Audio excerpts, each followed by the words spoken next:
On a eu beau chercher, on n'en a pas trouvé beaucoup. Les tomates de balcon, c'est une espèce rare à Vence. Cultiver son potager en appartement, pour beaucoup, c'est compliqué et alors composter, n'en parlons pas. J'ai un petit balcon. Non, après, ça fait trop. Je vis dans un tout petit 2 pièces et voilà, c'est hyper encombré. La solution pour réconcilier les citadins avec la terre, elle se trouve peut-être ici, parmi les livres, Bonjour. à la médiathèque de Vence. J'ai apporté un petit peu les graines qu'on a nous à la maison. Mélina Rieux n'est pas venue ici pour emprunter un roman, mais plutôt pour déposer son petit trésor à elle. Vous avez la date de récolte de vos graines? Non, on ne savait pas. On les a récoltés cet été. Donc on mettra 2020. Voilà. Grâce à l'aide d'une botaniste, ces graines de courge, de rhubarbe ou même de fleurs seront identifiées par leur nom latin, référencées et conservées avec le même soin qu'un livre rare. On récupère les graines, on en met 5 par sachet, on regarde ce que c'est. Donc là, ce sont des capucines. C'est la culture au sens le plus large et le plus noble qu'on connaisse, sans ce grand C. Après avoir semé, Mélina s'apprête à récolter. Elle a le droit d'emprunter 5 sachets de graines.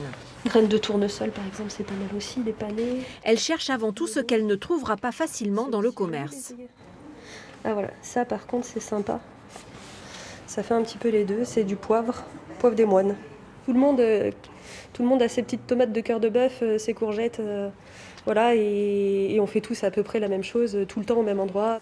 Données pour diversifier. Selon un rapport de WWF, sur les 6000 espèces cultivées dans le monde, 9 d'entre elles fournissent 2/3 de la production alimentaire mondiale.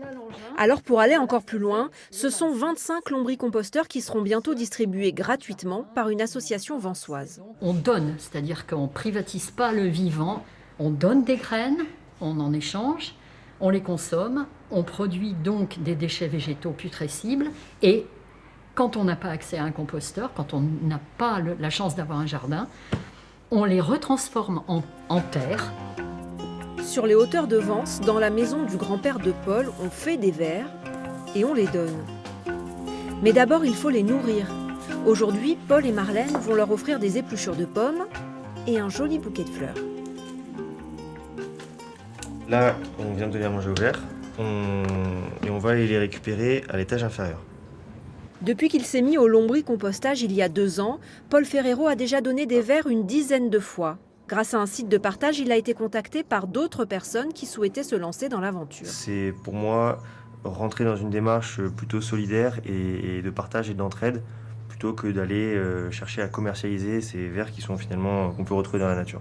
Donc ça peut, quand on pratique, donner envie et ensuite se rendre compte des effets positifs du lombricomposteur. Mais là, comme ça, j'irai pas chez des amis leur offrir des vers, je pense que ça me réinviteront plus. Le jeune couple offre aussi ce jus de compost. Ça s'appelle du thé à lombric, un engrais naturel. Quand on commence à donner, il paraît qu'on a du mal à s'arrêter.